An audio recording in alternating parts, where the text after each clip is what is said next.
Los libros deuterocanónicos.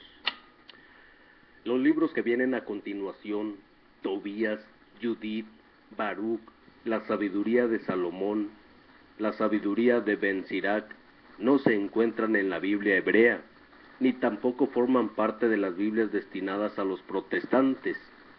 Lo mismo ocurrió con los libros de los Macabeos.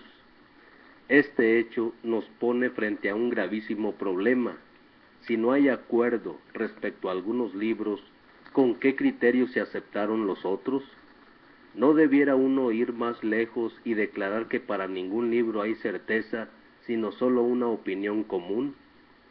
Este es el momento para repetir que la Biblia no existió siempre. Por muchos siglos, la palabra de Dios fue únicamente lo que entregaban oralmente los sacerdotes y profetas. La idea misma de una Biblia, colección de escritos sagrados, solo se fue gestando poco a poco después del regreso del destierro y sobre todo con Esdras. La Biblia nació tanto de los profetas como de la comunidad creyente judía primero y cristiana después.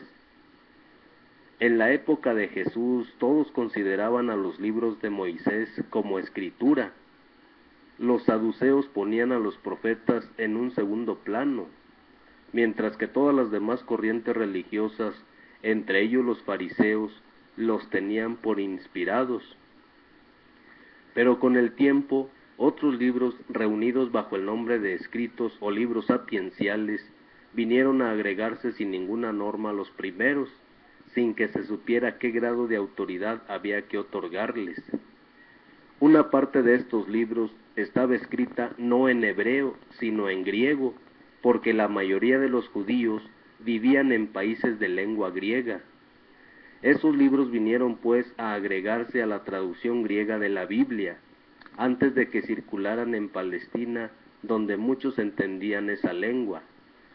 De aquí se desprende que había más libros en la Biblia griega que se usaban en el extranjero, e incluso en las sinagogas de Palestina. Fue solo después de la destrucción de su nación por los romanos, cuando los fariseos convocaron a un concilio en Jamnia para reorganizar la comunidad judía, año 95 de nuestra era. Fijaron la lista de las escrituras inspiradas, excluyendo sistemáticamente a todos los libros escritos en griego, porque Dios solo podía haber hablado en la lengua del pueblo judío. Pero la Iglesia ya tenía su práctica. Los apóstoles habían usado la Biblia griega sin hacer distinción entre sus diversos libros. Las discusiones se centraban más bien en los escritos apostólicos, para saber cuáles debían ser incluidos en el Nuevo Testamento. En el 384, un decreto del Papa Dámaso estableció definitivamente el canon de la Biblia cristiana, aceptado ya generalmente. Este retenía algunos libros de la Biblia griega rechazado por los judíos de Jamnia, los que fueron llamados deuterocanónicos, es decir, los libros de la segunda colección. 12 siglos más tarde, cuando se separaron los protestantes, no pusieron en discusión el canon, es decir, la elección de los libros del Nuevo Testamento, pero se dividieron con respecto a los deuterocanónicos.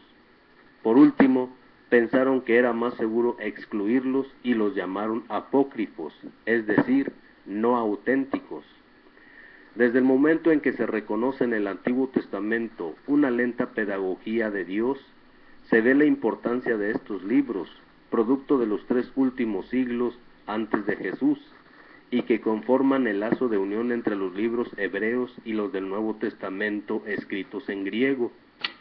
Ellos dan testimonio de los comienzos de la fe en la resurrección de los muertos y expresan las primeras intuiciones que preparan la revelación del Verbo y del Espíritu.